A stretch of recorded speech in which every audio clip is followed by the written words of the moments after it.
ang mga kwento ng pag-ibig, kwento ng buhay at kwento ng pag-asa dito sa Barangay Love Stories. Love Stories. Walang pinapanganak na perpekto. Ngunit hindi ito dahilan para magkasala at paulit-ulit na maging abusado sa mga mahal natin sa buhay. Hindi kasi sa lahat ng pagkakataon ay mapagpapasensyahan nila tayo, lalo na pag naubos at napagod na sila. Ikaw, kabarangay, isa ka bang abusadong tao? Dear Papa Dudut, may kasabihan na walang magulang ang makatitiis sa anak. Ngunit may mga anak na kaya raw tiisin ang magulang. Sa kwentong ibabahagi ko sa inyong programa, ipapakita ko sa inyo na meron ding mga magulang na kayang tiisin ang mga anak nila. Ngunit bago tayo dumako doon, ay gusto ko munang magpakilala sa mga kabarangay natin. Tawagin niyo na lamang po ako sa pangalang Wena, 32 years old at taga Marikina. Sa kasalukuyan, empleyado ako sa isang pribadong kumpanya sa Quezon City. At netong taong ko lamang nadiskubre ang inyong programa sa radyo. Tapos isang araw ay nag-decide akong magpadala ng sulat sa inyo. Magsisimula ang kwento ko noong 15 years old pa lamang ako. Solong anak lamang ako ng aking mga magulang. At lumaki ako na palasimba dahil aktibo ang mama ko na miyembro ng simbahan. Iminulat niya ako sa iba't ibang relihiyosong paniniwala at kasama na nga roon ang pagpapatawad sa mga nagkakasala sa atin.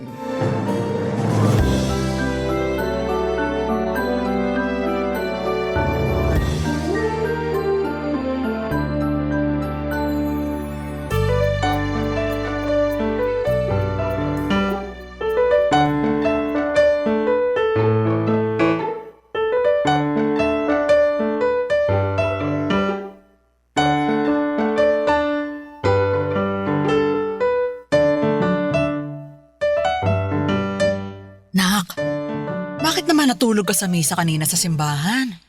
Pasensya na po kayo, ma. Inaantok po kasi ako eh. Ang aga-aga naman po kasi natin pumunta sa simbahan. Ganun talaga. Siyempre mas maganda na yung maaga para hindi mainit. At saka mas marami pa tayong magagawa pagkatapos ng misa. Kaya lang gusto ko pa pong matulog eh. Ano ba naman ang isang oras para ilaan sa pagsisimba kumpara sa mas maraming oras na nilalaan natin sa ibang bagay? Saka hindi kasalanan ng maaga nating pagsisimba ang antok mo, kundi kasalanan mo. Kasi nagpuyat ka pa nung gabi bago tayo nagsimba. Di ba sabi ko, patayin mo na yung TV. Pero hindi ka naman nakinig sa akin. Sorry po, ma. Maganda po kasi yung pinapanood ko kaya napuyat ako eh. Kahit gaano pa kaganda yung pinanonood mong yun, dapat pinaglalaanan mo pa rin ang panahon ng pagsisimba. Matagal na natin yung ginagawa, di ba? Tuwing linggo nagsisimba tayo ng maaga. Opo, pero bakit tayo lang? Anong tayo lang? Tayo lang po yung nagsisimba pero hindi sumasama si tatay. Marami kasi ako nakikitang pamilya silang nagsisimba. May nanay, may tatay. Tungkol sa bagay na yan, hindi kasi nakasanayan ng tatay mo yung magsimba. Saka pagod siya sa trabaho. Biruin mo, hanggang Sabado ang pasok niya. Kaya nga hinahayaan ko na lang siya na matulog para makapagpahinga. Sana pala nagtatrabaho na lang ako para hayaan niyo rin ako matulog ng mahaba pag araw ng linggo. Ano ba yung pinagsasasabi mo? Yung bata-bata mo pa. Saka hindi tama na hilingin mo yan para lang makaiwas ka sa pagsisimba, nak. Mali yun, ha? Para ka namang walang natututunan sa misa eh. Sorry po, ma. Buti pa, tulungan mo na lang ako dun sa kusina. Magluluto na ako ng pananghalian natin para pagising ng tatay mo meron na siyang makain.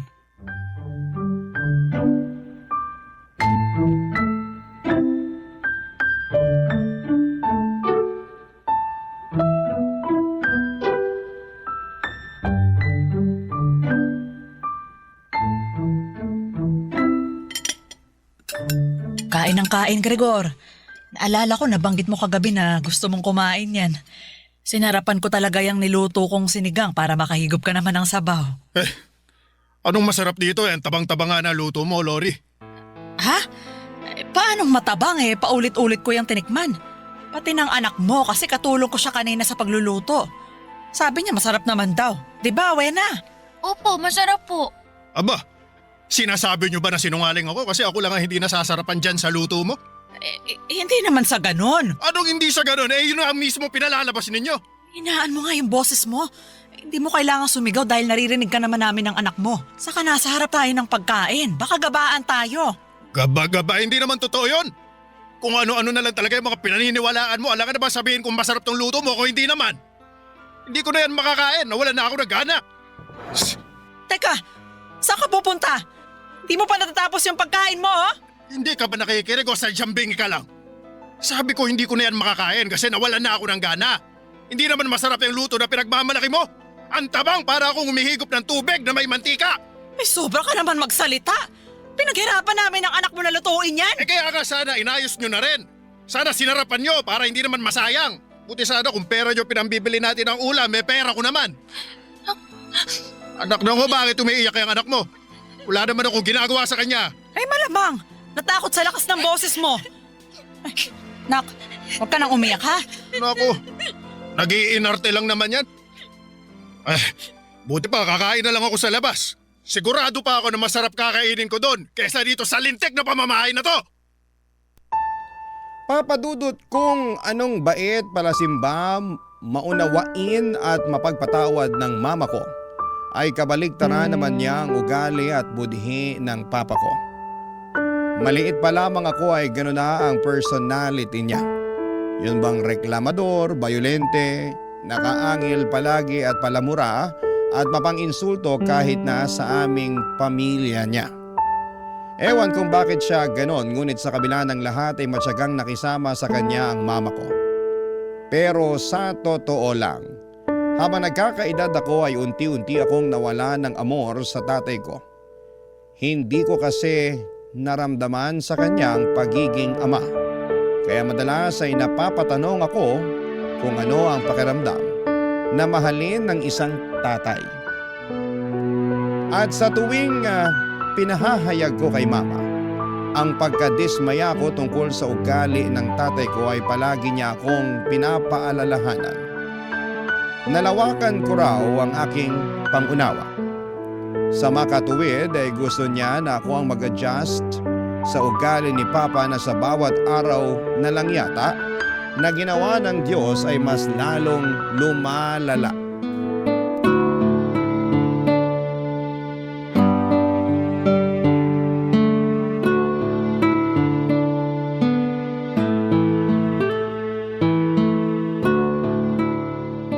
Nay, bakit po hindi niyo nalang hiwalayan si tatay? Ha? Eh, bakit mo naman natanong yan? Bata ka. Kasi sinasaktan niya po kayo. Ibig sabihin hindi niya po kayo mahal. Hindi porke sinasaktan niya ako hindi na niya ako mahal. Mahal ako ng tatay mo, nak. Sigurado ako doon, ramdam ko yun. Pero sabi po kasi ng mga kaklase ko, hindi raw sinasaktan ng mga tatay nila yung mga nanay nila. Bakit? Hindi ba nag-aaway yung nanay at tatay nila? Nag-aaway din naman po. Oh, kita mo na. Saka hindi tayo nakakasiguro na hindi nasasaktan ng tatay nila yung nanay nila. Kasi pag nag-aaway medyo nagiging bayolente ang isang tao dahil nadadala siya sa bugso ng damdamin niya. Ibig pong sabihin, normal lang po yung ginagawa sa inyo ni tatay. Ha? Hindi. Pero parte yun ng pagsasama, anak. Alam ko, hindi mo pa maiintindihan sa ngayon. Pero darating yung araw na mauunawaan mo ang lahat. Pag nag-asawa ka na, ganun. Saka, hindi naman ako laging sinasaktan ng tatay mo, ha. Paminsan-minsan lang pag mainit yung ulo niya at kapag napipikon siya sa akin. Kilala mo naman yung taong yun. Medyo maiksi yung pasensya niya kaya intindihin na lang natin. Para sa akin, wala lang naman yun. Pinatawad ko na rin siya sa mga nagawa niya. Lori! Lori! Buksan mo nga itong pinto! Tatay po ba yun?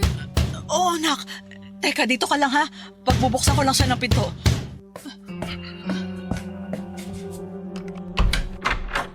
Anak ka naman ng lintik! Bakit ang tagal mo buksan ng pinto?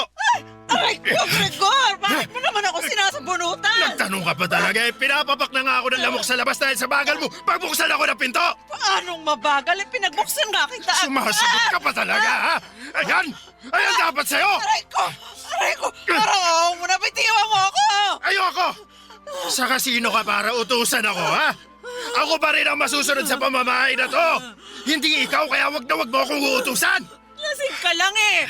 Hindi mo alam ang sinasabi at ginagawa mo! Ano hindi, ha? Patutunayan ko sa'yo na alam ko! Tay, biniwan niyo na po si nanay. Nasasaktan na po siya. Bakit ko naman gagawin yun eh? Nakakapikon tong nanay mo! Ano ba kasing ginawa ko sa iyo, Gregor? Tanong ka pa talagang tanga ka? Sige na po, tay. Biniwan niyo na po si nanay. Bakit ka ba kasi nakikisali sa amin, ha? Gusto mo ikaw na lang ipalit ko dito sa nanay mo? Gregor, wag na wag mong sasaktan ang anak natin! Eh anak ba natin tong maingay at makialamerang batang ito, ha? Oo! Tay, ako po to. Si Wena. Sino Wena? Sino Wena? Wala akong kilalang Wena! Gregor naman, bitiwan mo na ako! Kanina mo pa ako sinasabunutan Lintik ka. eh! Huwag mo sabi akong uutusan! Ang ingay! Ang ingay mong bata ka! Halika nga rito! Ano pong gagawin niyo sa akin? Bitiwan niyo po ako. Gregor! Yan ang dapat sa'yo! Maingay ka! Masyado ka kasi pakialamera! Sa susunod, matuto kang lumugar, ha? Let mo kapalian kaya kita ng buto! Walang hiya ka, Gregor! Sarili nating anak yun, paano mo nagkawasaktan? Wala kang konsensya!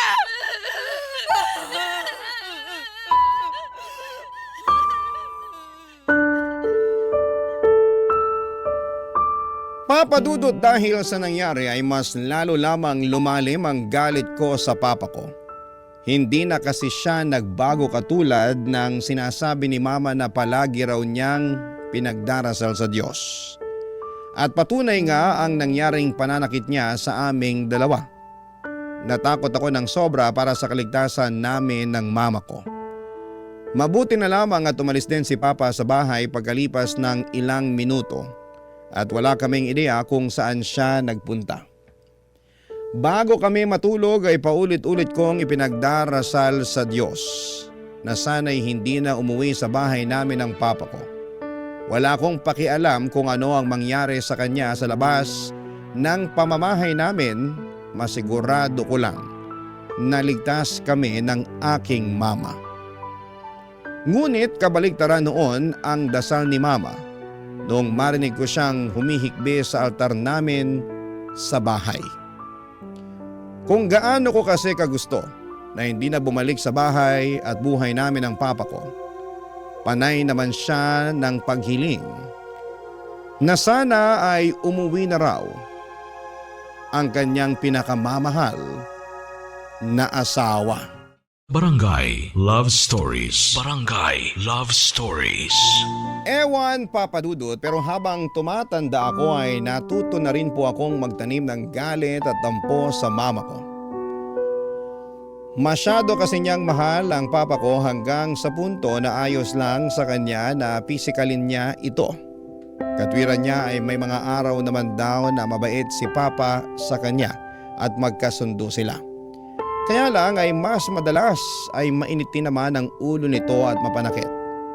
Alam ko sa sarili ko na hindi ko na mababago ang pagmamahal ng nanay ko sa tatay ko kahit na ano pang dumi ng pagkatao nito. Oo, totoo naman na minsan ay mabait ang papa ko at provider talaga sa bahay namin. Pero para sa akin ay hindi yon sapat dahil mas lamang pa rin ang mga atraso niya sa aming dalawa ni mama. Walang gabi na hindi ako natakot para sa kaligtasan namin sa kamay ng sarili kong ama.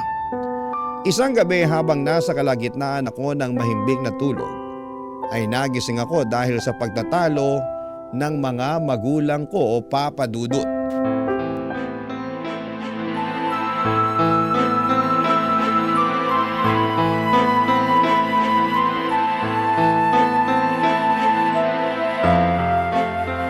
Ewan ko sa'yo, Lori. Marumi ka lang talaga mag-isip, malisyosa. Ako pa talaga ang malisyosa at marumi mag-isip? Eh sino pa nga ba? Alangan naman ako ikaw yung nagpapaniwala sa mga walang katuturan text message na yon, di ba? Paano hindi ako maniniwala? Kilalang kilala ka nung nag-text. Wala lang yun. Baka naninira lang yun. Ewan ko ha, pero ang hirap baliwalain eh. Ano mahirap doon? Pwede mo naman burahin yung text at kalimutan na lang ang lahat, di ba? Bakit ba kasi kayo mga babae gustong-gusto niyong pinapakomplikado ang lahat? Hindi namin pinapakomplikado pero palaging tama ang kutob namin. Anong gusto mong palabasin? Na tama nga yung kutob mo wala ka namang ebidensya. Nasisarahan ka na yata ng ulo Kaya nga tinatanong kita eh. Gusto kong maging tapat ka sa akin dahil asawa mo ako. Alam mo, ikaw! Edgar! Itiwan mo ako, hindi ako makahinga. Bibitawan lang kita pag nanahimik na yung maingay mong bibig. Tay! Bitiwan niyo po si nanay! Wala. Maawa na po kayo! Bitiwan niyo po si nanay! Nasasaktan na po siya eh! Edgar, bitiwan mo na ako. O ayan! Binitiwan na kita para manahimik na kayong mag-ina. Bakit niyo naman po sinakal si nanay? Ano po ba ginawa niya sa inyo? Yan kasi ang nanay mo, masyadong madaldal. Anong masyadong madaldal? Pinagtatanong lang ako. Ikaw yung bigla-bigla na lang nagagalit dyan. Wala naman akong ginagawa sa'yo. Aba naman! Gusto mo yatang masampal Tama na po! Huwag niyo na masaktan si nanay! Ikaw naman, kung makaiyak ka naman dyan, akala mo, grabe na yung ginawa ko sa nanay mo. Hoy! Para sabihin ko sa'yo, kulang pa yung inaabot niyang sakal. Ano pang plano mong gawin sa akin, Aber? Ay gusto mo, gawin ko na lang, kaya sasabihin ko pa sa'yo. Nay! Tay! Huwag na po kayo mag-away! Ang lalakas po ng boses niyo! Baka pati kapitbahay natin magising sa ingay niyo eh! Buti pa tong anak mo, may paki sa mga kapitbahay. Bueno, huwag ka nang umiyak, ha? Hindi naman kami nag-aaway ng tatay mo eh. Nag-uusap lang kami, ha? Hindi na po ako bata para hindi malaman yung kaibahan ng nag-uusap at nag-aaway, Nay! Malinaw po na nag-aaway kayo ni tatay kasi mataas yung boses niyo. Galit na naman po si tatay. Sinakal pa nga niyo kayo eh. Tungkol sa bagay na yun. Hindi naman kasi makakatikim ng sakal yung mama mo kung nanahimik na lang siya. Hoy! Hoy, Lori! Hindi lahat ng tanong sa isip mo dapat bosesan mo na, lalong ikaiinit ng ulo ko yon. Ayusin mo lang talaga. Hoy, Wena! Kung may paki ka sa mga kapitbahay, pati ikaw, manahimik ka. Tumigil ka na sa kakaiyak, puro ka na lang iyak. Tanda mo na! Opo, Tay. Yan! Ganyan ang gusto ko! Yung masunurin! O kita mo, Lori, buti pa yung si Wena marunong sumunod. Matuto ka dyan sa anak mong lintik ka bago pa kita masampal sa susunod. Buti pa, matutulog na ako. Hoy, Lori, huwag kang tumabi sa akin ha. Kung ayaw mong sungal-ngalin kita.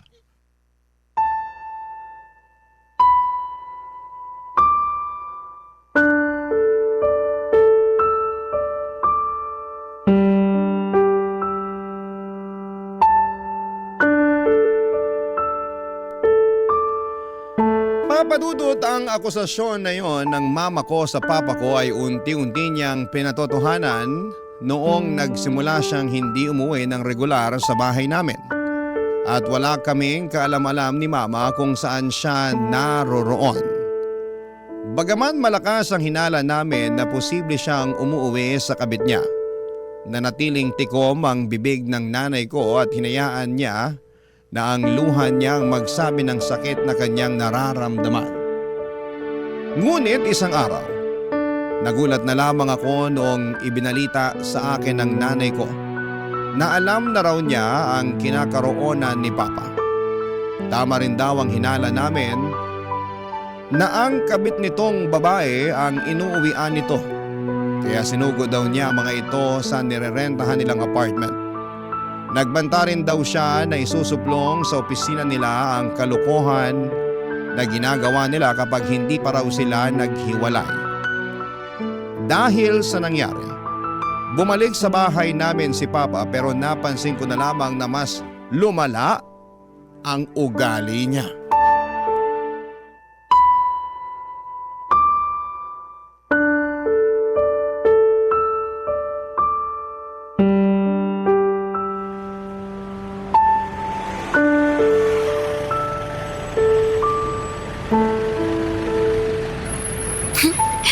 gaganda at ang babango ng mga bulaklak na pinitas ko para kay nanay.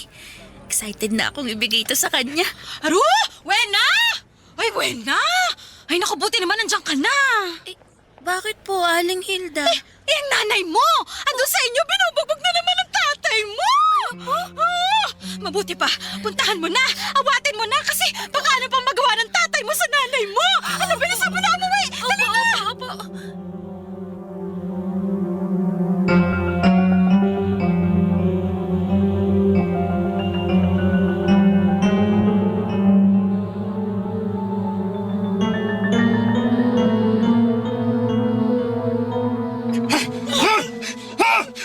Yan ang dapat sa'yong babae ka!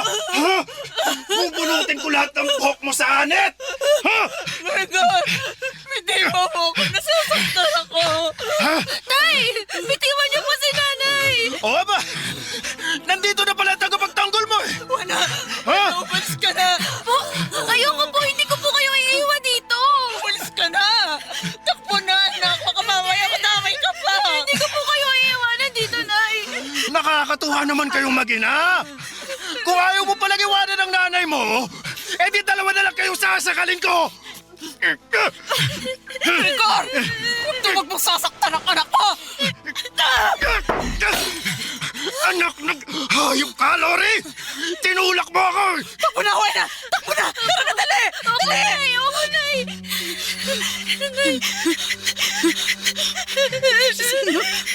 Akala niyo magpapalasan niyo ako! Bumalik kayo rito! Hindi pa ako tapos sa inyo! Nay, abutan na tayo ni tatay! Para ako na tayo si kanak! Manong! Manong, pasakay po! Ano po nangyayari, ma'am? Yung asawa ko nababaliw na! Parang awa mo na, isakay mo na kami ng anak ko! Sige po, sumakay na kayo! Uy, nasakay na dali! Saan po tayo? Kahit saan, bahala ka na, Manong! Basta ilayo mo kami sa asawa ko! Sige, i-answer ko na ha!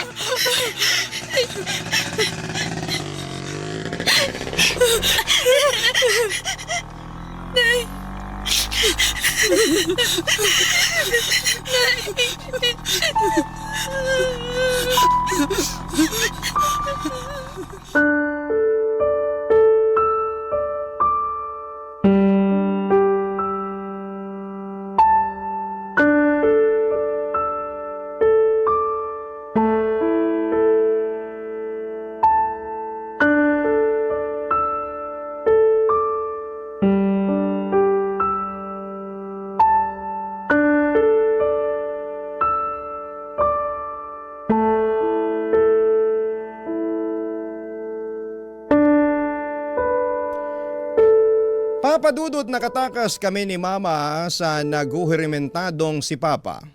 Pero dahil wala kaming kapera-pera ay hindi kami agad nakabalik sa amin. Malayo-layo rin kasi ang pinagdalhan sa amin ng naturang tricycle driver.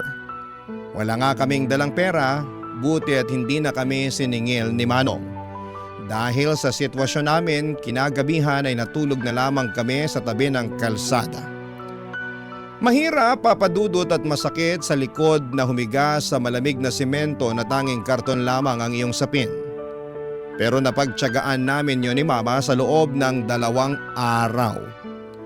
Tapos para meron kaming makain ay namamalimos kami, papadudot. Doon ko talaga naranasang kutyain ng ibang tao na may makitid na pag-iisip habang nanliliit ng husto sa sitwasyon ng aming buhay. Noong 3 araw na ay nag-decide kaming bumalik sa bahay namin, papadudot. Nagsama kami ng barangay tanod pero nagulat kami na wala doon si Papa. Tulad ng dati ay hindi namin ulit alam ni Mama kung saan siya nagpunta. Barangay Love Stories. Barangay Love Stories. Papadudot, ilang araw ding nawala ang papa ko bago siya muling nagpakita sa amin ni Mama. Ayaw na nga siya noon pabalikin ng nanay ko sa bahay namin dahil sa trauma na naranasan namin mula sa mga kamay niya. Pero sa huli pinatuloy pa rin siya ni Mama matapos mangako ni Papa na hindi na kami sasaktan pa. Kaya lang ay naulit na naman ang pag-alis ng tatay ko sa bahay namin hanggang sa inamin na niyang meron na pala siyang ibang kinakasama. Yung dati pa rin niyang kabit. Ibig sabihin ay hindi talaga sila naghiwalay ng landas. At umuwi lang daw siya noon sa amin dahil nag-away sila. Sa huli ay nagpaubaya na nga ang mama ko at sinabihan ng papa ko na nakikipaghiwalay na siya rito. Tuluyan na rin niyang pinalaya sa pamamahay namin ng papa ko. Bagay na masasabi kong kinatuwa ko ng husto. Pero dahil nga tila napilay ang pamilya namin ay si mama na ang nagsilbing provider. Naghanap siya ng mapapasukang trabaho upang sustentuhan ang mga bayarin namin, pagkain sa araw-araw at pag-aaral ko. Hindi nagtagal ay nakagraduate ako ng high school at nag-decide na akong mag-working student noong kolehiyo. Mabilis na lumipas sa mga taon. Natapos ko ang kurso ko at nangako ako sa aking mama na patitigilin ko na siya sa pagtatrabaho. Ngunit merong nangyari na hindi ko lubusang inaasahan.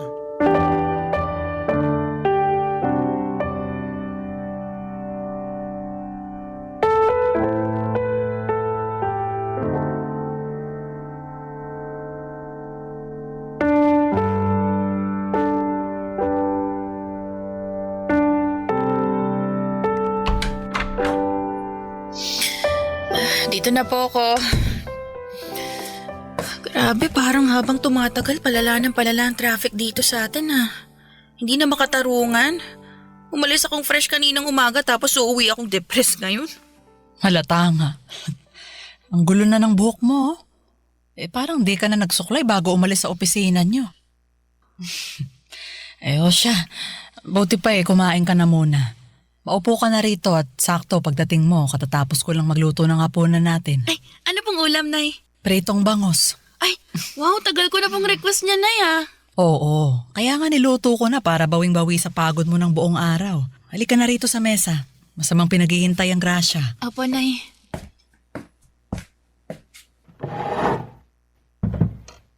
Magdasal muna tayo bago kumain. Sige po. Salamat po sa mga biyaya na patuloy niyong pinagkakaloob sa aming pamilya. Sa pagkain, sa inumin, at sa buhay araw-araw. Marami pong salamat. Amen. Amen. O siya, kain na. Damihan mo anak ha. Kayo rin po, Nay. Mukhang napagod din po kayo ngayong araw Hindi lang naman ngayong araw. Nung nakaraan pa ako parang pagod na pagod. Nagpaalam nga ako sa amo ko dun sa kainan na pinapasukan ko Kako, hindi ako magjo-duty mamaya kasi magpapahinga ako. Ay, opo, Nay. Tama lang na magpahinga kayo kasi grabe naman yung trabaho niyo dun talaga. Kaya nga Biruin mo, nag-straight duty pa ako kanina kasi hindi pumasok yung kapalitan ko. Galing akong panggabi. Ala, ibig sabihin wala pa ho kayong tulog? Oo. Tapos nagluto pa ho kayo ng hapunan natin. Naku, dapat natulog na lang ho kayo. Sinubukan ko naman pero ang tagal mong dumating Kaya nag-alala ako na baka naipit ka sa malalang traffic. Tapos gutom na gutom ka pag uwi mo. Tama nga ako, di ba? Buti na lang nakapagluto na ako. Ay, salamat, Nay pero nag-aalala pa rin ho ako sa inyo Huwag kang mag-alala. Kulang lang naman ako sa tulog. Buti pa kumain na tayo. Sige po. Teka, parang nahihirapan yata akong huminga na. Oh, Nay, anong nangyayari sa inyo? Hirap lang akong huminga na. Nay, Nananakit yung dibdib ko. Sandali, teka Nay, dadalhin ko kayo sa ospital. Anak, tulungan mo. Tulungan mo ako. Nay, ano pong nangyayari sa inyo? Nay, gumising ko kayo. Sandali, hihingi ako ng tulong sa kapitbahay. Tulong! Tulungan niyo ako, nanay ko! Nanay ko! Tulungan niyo ako, dali siya sa ospital! Nay! Nay, gising!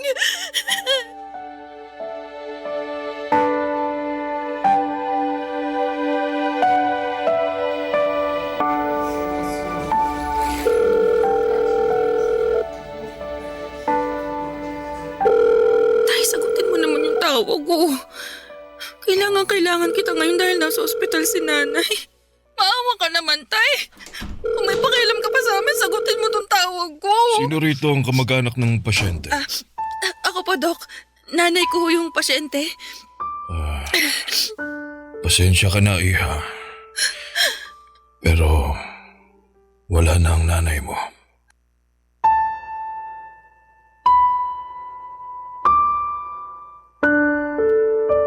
Papadudot namatay ang mama ko dahil sa atake sa puso. At ako lamang mag-isa ng mga panahong yon. Hindi ko nga makontak ang papa ko at wala akong kaideya-ideya kung saang lupalop ng Pilipinas ko siya hahanapin. Dahil sa mga nangyari sobrang tulala ako at halos mawala ng lakas. Buti na lamang at tinulungan ako ng mga nurse doon para matawagan ang mga kamag-anak ni mama. Hindi kami mayaman ngunit nagtulong-tulong sila upang mailabas sa ospital ang bangkay ng mama ko at mabigyan siya ng desenteng burol. Iyak ako ng iyak ng mga panahong yon dahil wala na ang pinakaimportanteng tao sa buhay ko. Sobrang biglaan ang mga pangyayari at walang nakapaghanda sa unos na tumama sa aming pamilya. Litong-lito ako ng mga panahong yon at nagdadalamhati. Tapos isang araw ay biglang nagpakita ang magaling kong ama sa burol ng mama ko.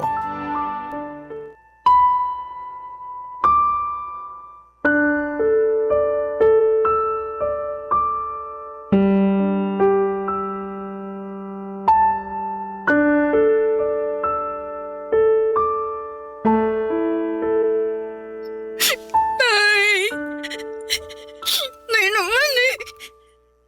Kung nagbibiro kayo, maawa na kayo. Hindi na ako nakakatawa. Hindi na ako masaya. Ayoko po ng ganito. Yung nandyan kayo, nakahiga, natutulog. Alam kong hindi nagigising pa ulit. Sana po, Nay, managinip lang to kasi ang sakit-sakit. Ang hirap tanggapin na mawala kayo sa feeling ko! Hindi ko po kaya, Nay! Paano na po ako? Iniwan na tayo ni Tatay, pati ba naman ako, iiwan niyo rin! Hindi ko po kaya, Nay! Nay, gumising na po kayo! Bangon na kayo! Sana hindi totoo na wala na kayo! Wena, may bisita ka na. Tatay mo. Sino? Wena, anak ako ito. Tatay mo. Alam ko na, may sama ka ng loob sa kanya. Ayoko sana siyang papasukin dito sa chapel, pero nagpupumilit na gusto raw niyang makita ang asawa niya sa huling pagkakataon. Tsaka, burol naman to ng nanay mo, nak. Ayoko naman gumawa ng eksena kaya pinapasok ko na siya. Wala akong kaso yun, Chang. Salamat po. O sige, maiwan ko na muna kayo ha, na makapag-usap din kayo. Sige, salamat po.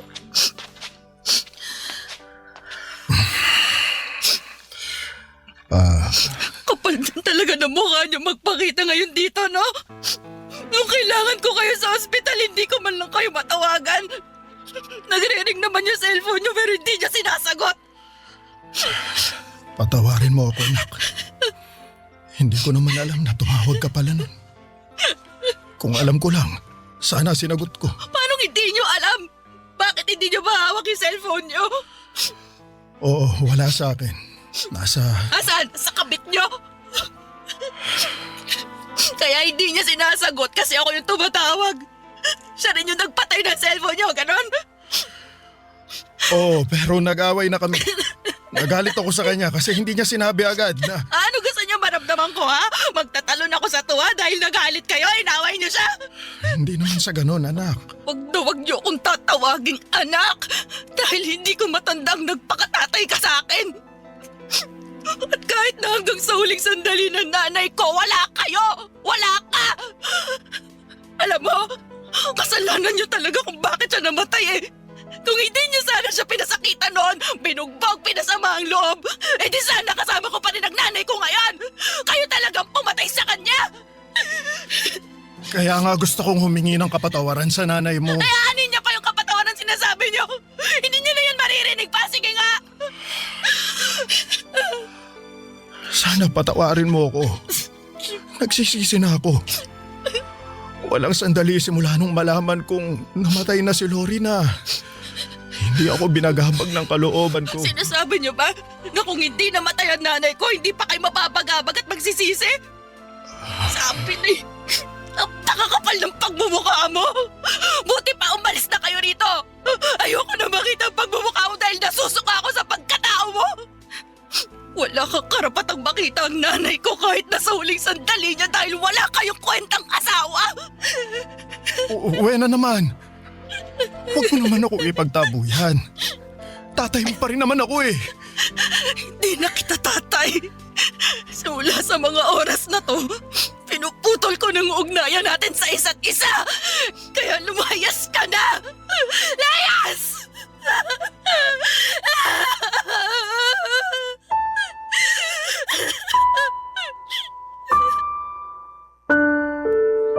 Papa Dudut, malaki ang pasasalamat ko sa Auntie Janet ko dahil pumagitna siya sa amin ni Papa bago pa kami magkainitan.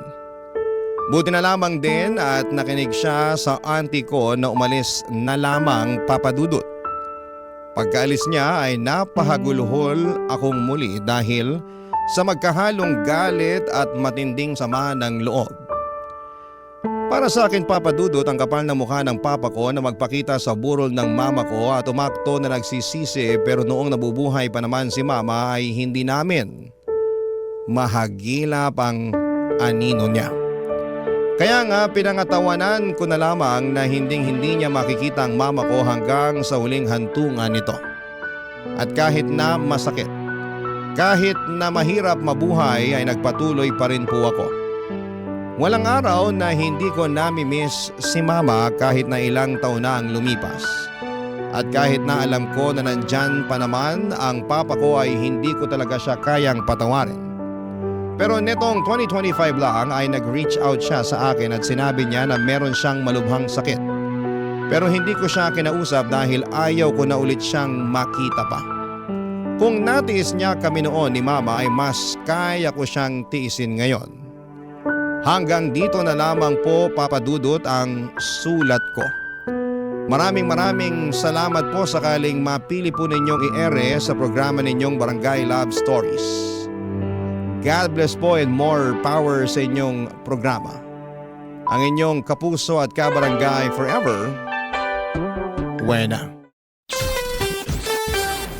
Anong say mo sa Barangay Love Stories na ito? Pagkwentuhan natin sa comment section yan.